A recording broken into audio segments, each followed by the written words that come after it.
In the vibrant chaos of Nairobi, where glass towers rise above dusty roads and the hum of life never ceases, lived a man named Bamosi Nairo, wealthy, influential, and undeniably self-indulgent. At 52, Bamosi had the kind of life many envied: luxury cars, a mansion overlooking the city, and a trail of whispered rumors about his affairs. His wife had passed just a year ago, and some said he hadn't even mourned her properly. Others claimed he was already seeing someone before she took her last breath, but no one expected Zina Lutol. She arrived like a breeze in a sweltering room, tall, dark, graceful. Her walk was poetry, her voice silk wrapped in smoke. No one knew where exactly she came from, but suddenly she was Mrs. Nero. The whispers turned into stares.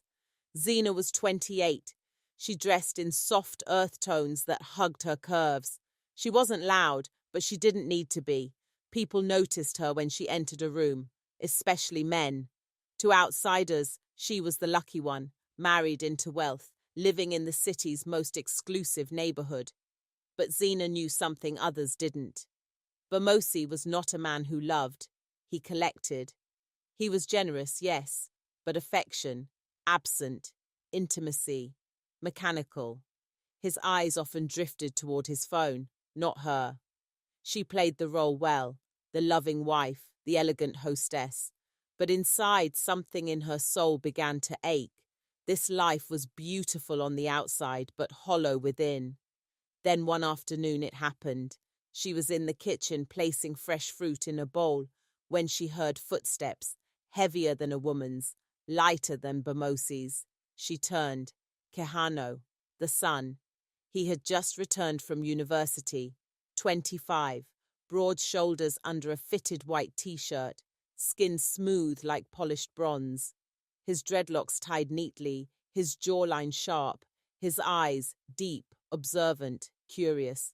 He paused at the doorway. "You must be Zina," he said.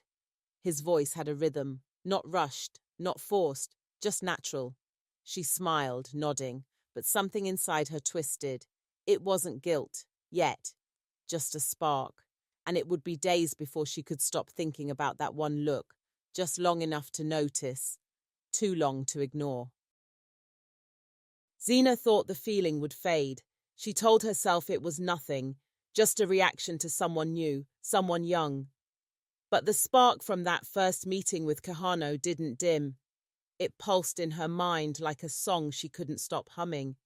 A few days later, they crossed paths again. She was in the garden, watering the lavender shrubs. The sun was low, golden. She wore a flowing cream dress, barefoot on the grass. He walked out with a book in hand, earbuds hanging loose around his neck. "Didn't know people still watered plants by hand," he teased. She smiled without looking at him. "Machines can't feel when a plant's thirsty." He chuckled, leaned on the railing. "You sound like a poet." "And you sound like a boy who reads too little," she shot back. He laughed again. This time she looked up, and their eyes met, longer than last time. It wasn't a flirtation, not yet, just a strange honesty, like they both felt the presence of something between them, unspoken. That night, at dinner, Bamosi scrolled his phone while chewing his steak. Zina said little. Across the table, Kahano glanced up once, just once, but his gaze lingered on her. She didn't return it, but she felt it, and that was enough. The days that followed were quiet but charged. Sometimes she'd catch him watching her from the upstairs balcony while she swam in the pool. Not staring, just present. She'd find him in the kitchen late at night, drinking water, shirtless. His body lean, defined, the faintest scar across his shoulder. She never asked about it. She just looked once, then turned away, pretending she hadn't. And then came the hallway moment. She stepped out of her room one morning, adjusting the collar of her silk robe. He turned the corner. Suddenly they were inches apart. The scent of his cologne hit her first. Then his breath, then his eyes, so close. "Morning," he said, voice low. "Morning," she whispered. Neither moved. For just a second too long. Then she stepped aside. He didn't say anything else, but in that silence, Something shifted.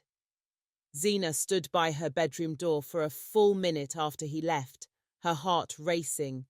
This was no longer just curiosity. This was danger, and something deep inside her wanted more of it. Zena found herself dressing with more intention, not over the top, just subtle, a fitted top that hugged her waist, a sheer robe that caught the light, lip gloss instead of matte. It wasn't planned, it was instinct. Kahano noticed. At breakfast, he would glance when he thought she wasn't looking, but she was, she always was. One evening, she entered the media room. Bamosi was asleep in his chair, snoring softly, the movie still playing. Kahano was on the far couch, legs stretched out, flipping through his tablet. "You watch this junk?" she asked, teasing. He grinned. "Only when I don't want to think." She sat, not next to him, but close enough. The air shifted. A quiet scene came on.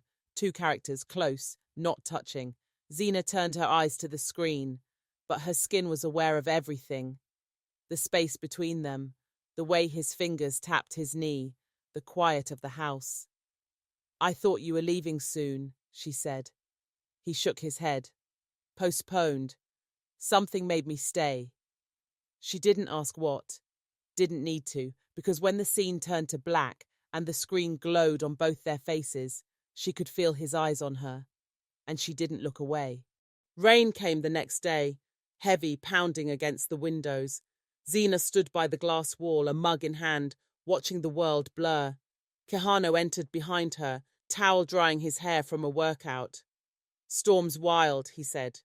She didn't turn. Some storms feel good. She could feel him move closer, closer. "Why are you here, Kahano?" she asked softly. He paused. "Because I can't seem to leave." This time she turned. The room was silent, the kind of silence that's loud in your chest.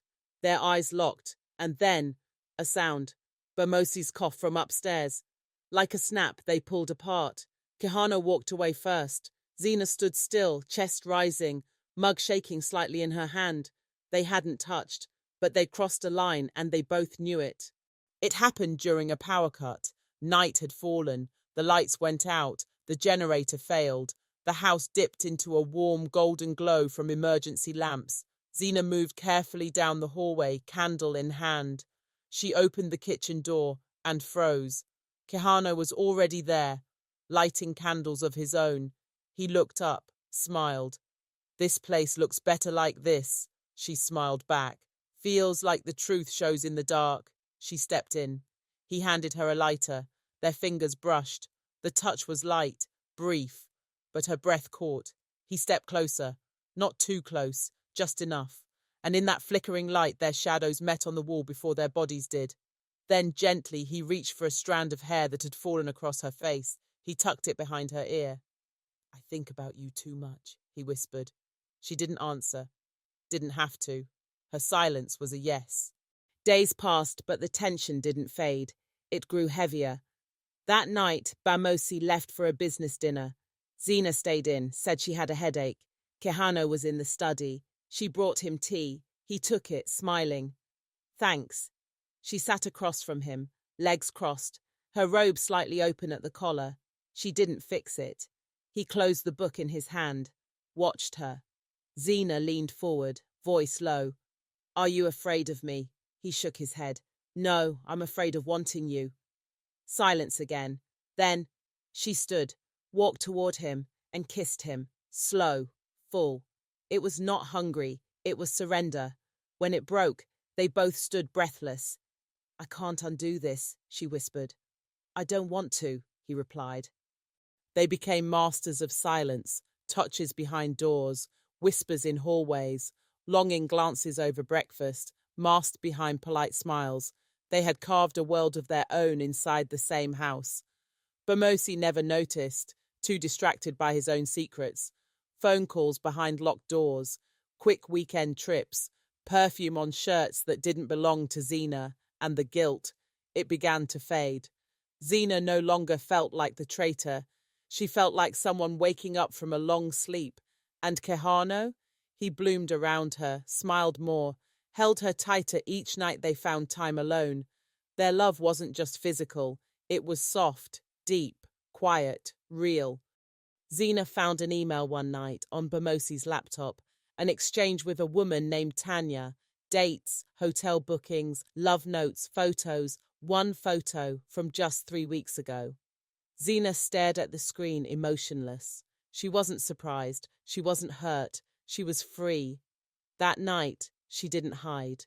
She went to Kahano's room, climbed into bed beside him.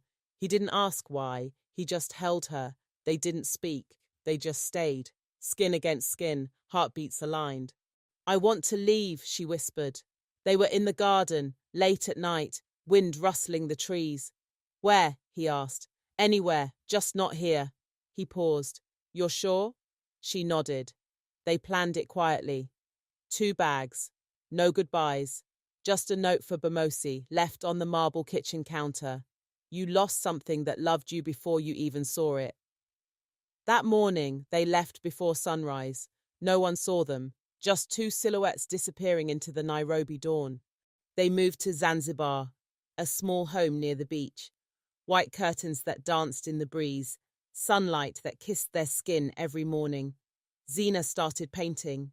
Kahano opened a design studio. They lived simply, but fully. Sometimes at night, when the stars stretched over the water, they'd sit in silence, fingers interlaced. Not everyone would understand their story, but they did. They had risked everything and found not just each other, but themselves. Because sometimes love doesn't knock, it breaks in.